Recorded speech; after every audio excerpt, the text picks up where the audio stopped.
So, as of yesterday, I can finally say I've lost 100 pounds.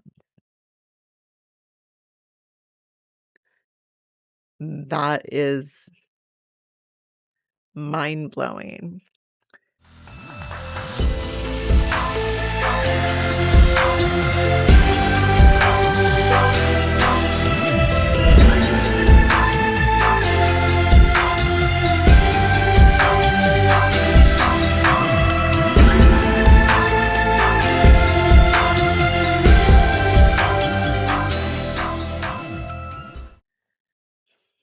Hi, this is Lisa. Welcome to Food Noise Begun, episode 13.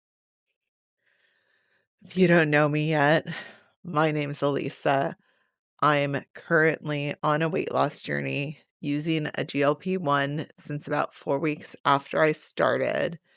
I started in January of 2025 on the weight loss journey, and in February, I started the medication. I started Zepbound, and from January, my starting weight of 287 pounds, I have lost 100 pounds, and my weight as of yesterday was 187 pounds. Of course, this is just my experience. I am not a doctor. If you have any healthcare or medical concerns, please contact a professional.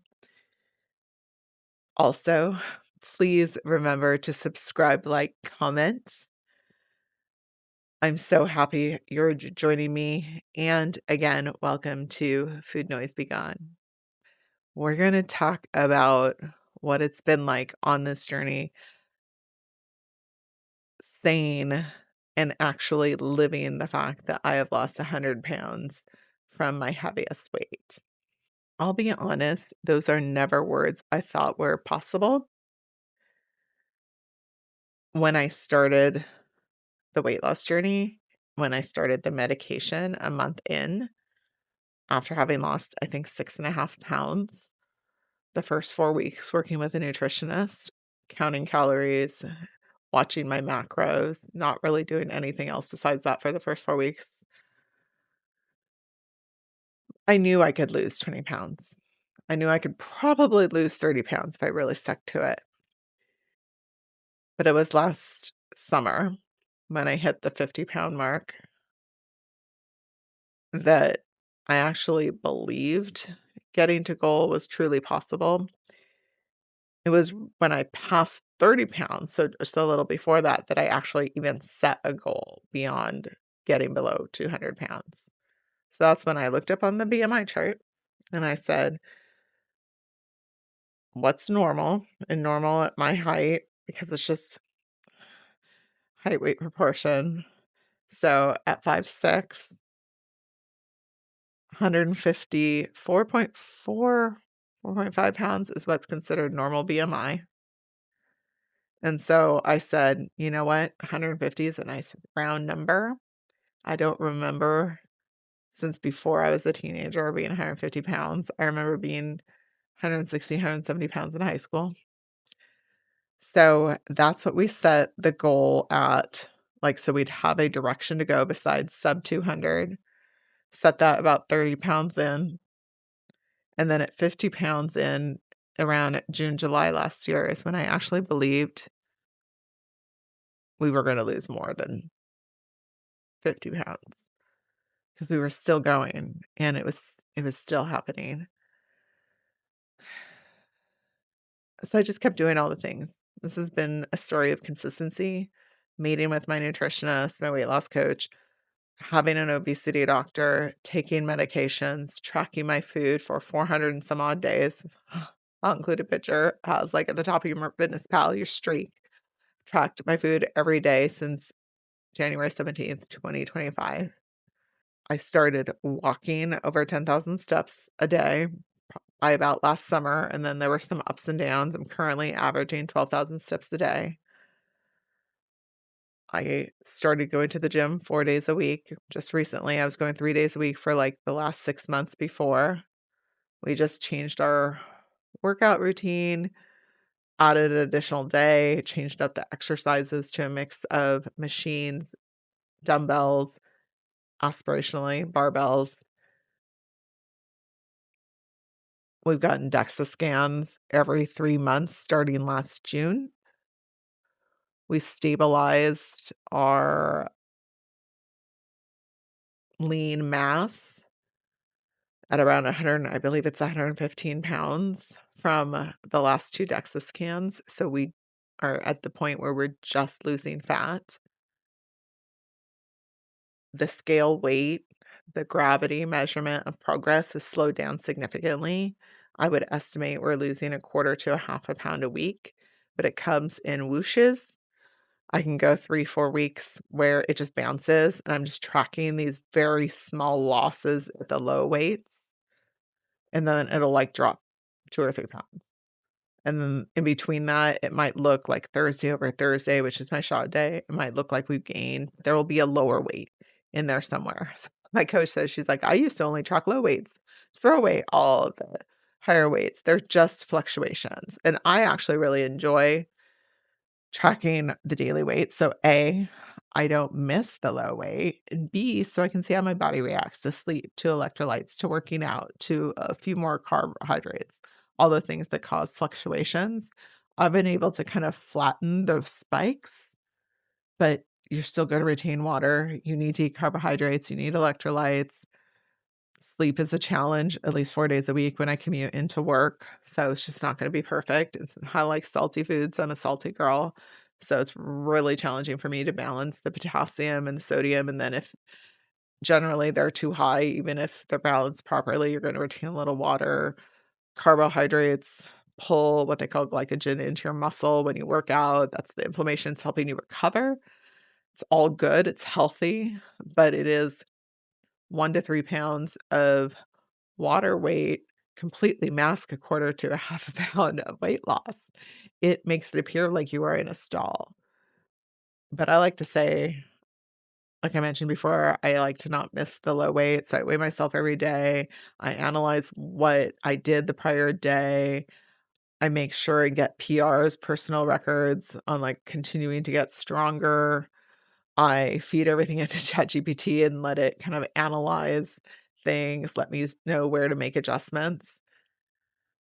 But I would say even over the last week, I've stopped doing that on a daily basis. I've just kind of had to let things go.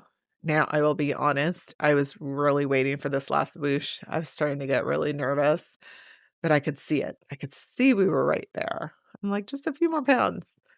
Or I would see it would get within a pound or it'd get within a pound and a half of this, the 100-pound milestone. And then I got sick. A whoosh was coming, but I got sick. The medication, I'm extremely sensitive. I know I'm on the second tier dose, like 5 milligrams every week, and I can still get sick. I got sick like 6 to 8 months in just on the 2.5 dose. The day after dose day. I'm just really sensitive, and if something's just a little off, it'll cause me to, um, not well, but I'm usually really good. I don't usually worry. I don't generally speaking have side effects, but just every now and then something will tip over, something will be just a little off. So anyway, I got sick. I got a little dehydrated. I rehydrated the next day, lots of electrolytes. I went and got like a bougie IV from the wellness spa I go to get my leg compression. So I got rehydrated. I expected it like the scale went down almost 5 pounds.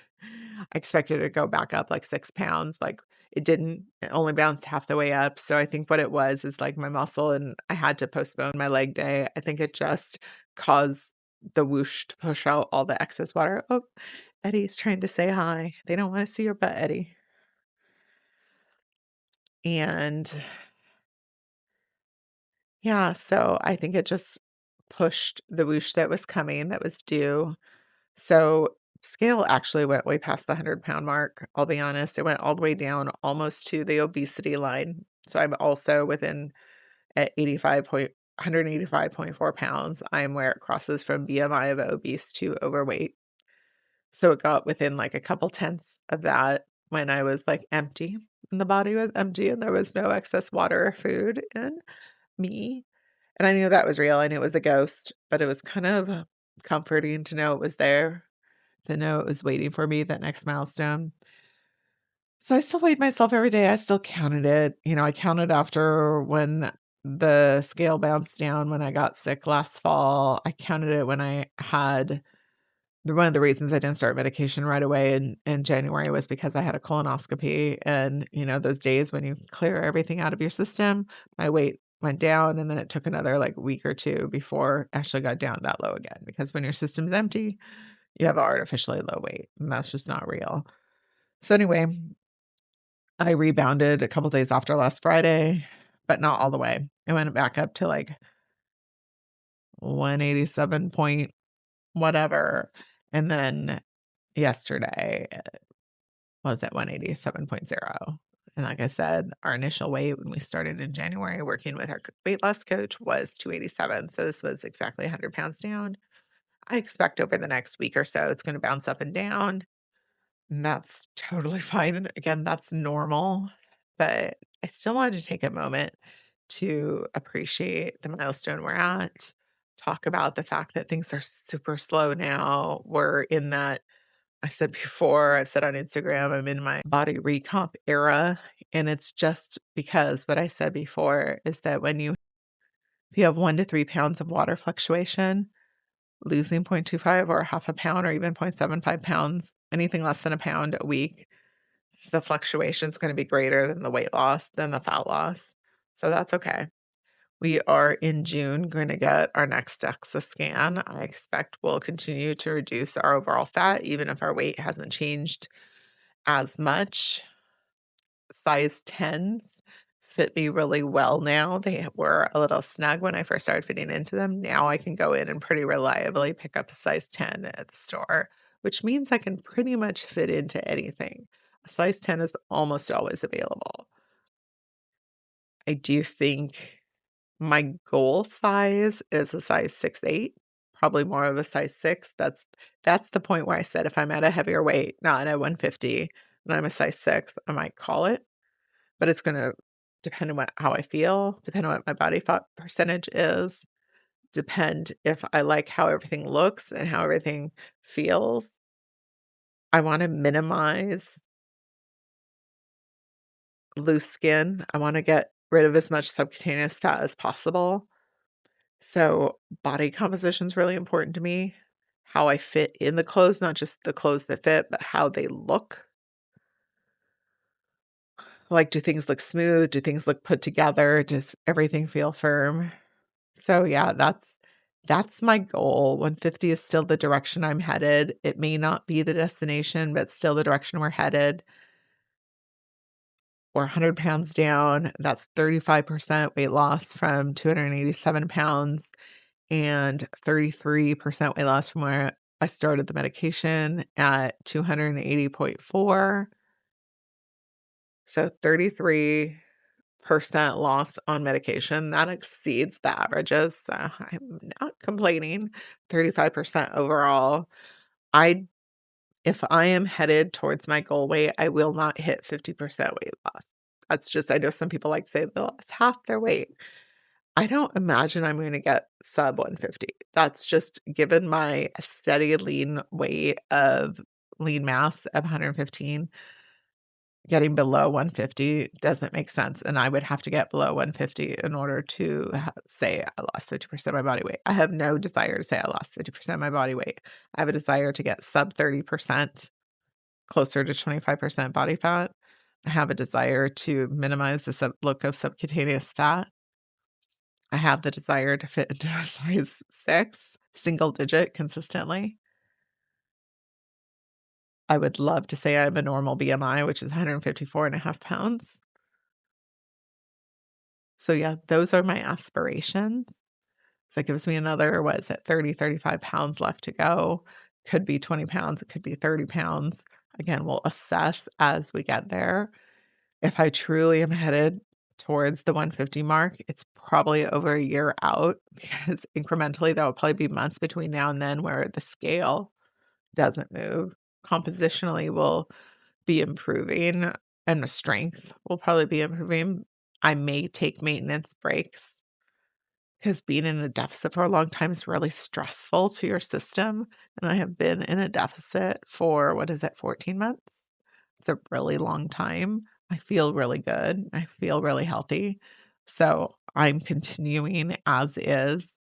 I mentioned before, towards the end of the year in Q4, in the last quarter of the year around the holidays, I'm likely to take a maintenance break no matter where we are, just because I think it's really a good place for me to pause and reflect and feel if where I'm at that point is where we want to settle into. And then at that point, I might say, I'm still on a journey, but I may make it a 100% composition journey, get into maintenance calories, and work purely on increasing my muscle mass, which could actually increase my weight. But I would stop deficit chasing. So I would stop maintaining a deficit. I would get to work my way up to maintenance calories. That's what it means to be in maintenance, that you're no longer chasing a deficit. You're no longer on a sub-maintenance calorie diet. You're on a maintaining diet. So that's likely gonna be what we do next q the in the last quarter of the year over the holidays. It seems like a good place to do it. It's a challenge. You don't wanna overindulge. Maintenance does not mean you go back to what you were doing before or back to what I was doing before. So, yeah, we're in just a really great place. I feel really good about having lost 100 pounds. I think I'm really happy where I'm at. I'm really happy to continue. I feel really settled in the fact that things are slow now, that we're working through things, that I'm getting strong. I still have a goal of being able to do a pull up for the first time in my life. So, yeah, I might say I have goals of pull ups and a size 6. So that's strong and skinny. I mean, I don't think a size 6 is skinny. It's skinny as compared to being morbidly obese, but it's still compared to a size 0, they probably think that's fat. I mean, everything is a perspective, right? So, yeah, that's all I have this week. I just thought it made sense. This is a massive milestone to be at. I felt like getting to 200, under 200 was a massive milestone. Where we are right now, I think I did not believe was attainable. I kind of thought where we are right now might be goal. I currently know that it is not goal, and I know we're continuing on the journey. I love that the medication has allowed me to maintain consistency. I love working with the doctors that prescribe my medication. I really like working with my weight loss coach. She helps me with both nutrition as a nutritionist, and she helps with like my workout routines and exercise, like from a personal training perspective. So I have a workout plan, I have a nutrition plan. I'm sticking to it. I'm being consistent. The medication is what allows me to do that, but it takes a lot of dedication just to keep doing this every day, every week. So, yeah, we're just going to keep on going. I hope everybody is having a great week. Next week, I'm going to shoot that just in a couple days this weekend because I'm going to be out of town for part of next week. And I'll take that time to edit. We're going to talk about all of our favorite social media and news accounts related to obesity and GLP-1s. That's something I've been thinking about, mentioned a few times, and I really wanna share kind of what I really enjoy and, like, my top 1 or 2 or 3 in each category, whether it be news, whether it be medicine, whether it be, like, social media influencers. I might kinda give you my best and worst of from, what I don't like to see, but I really try to get a diverse set of opinions. I follow and really enjoy some people that don't like each other. It's funny. In fact, I believe my obesity care providers at one point called out and reposted and maybe dragged my weight loss coach a little bit. It was a little weird, but you know what? They're both responsible for contributing to my success. So everybody doesn't isn't perfect. Everybody doesn't have to agree, but some things we're all aligned on, even if we don't want to admit it.